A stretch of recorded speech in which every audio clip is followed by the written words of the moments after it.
So day 4 tayo ngayon, sir. Focus natin, sir, Veer, is shoulders po. First, as usual, mobility tayo. So sabi niya meron kayong shoulder pains. So ganito muna. At 10 of these, tapos 3 sets tayo. Okay, so knees, elbows at 90 degrees. So palms facing each other. So ayan, starting position natin. Now, slide your shoulders down towards your spine. Lift your chest. So side. Level niya is shoulder level lang. So, ganyan po. Hindi sobrang taas, hindi rin sobrang baba. So, level. Tapos, up. Press. Dikit. Down.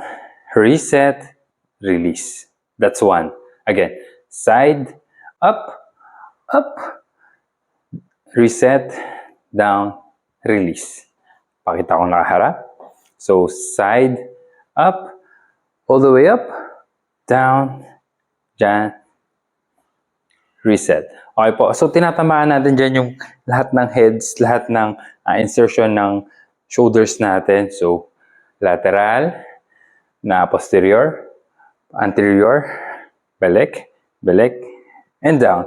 Again, so dahan-dahan, ganun yung gusto nating timing, hindi mabilis, walang resistance, just to warm up the shoulders natin. Okay pa? So, again, 10 repetitions, 3 sets. Warm up, mobility for your shoulders.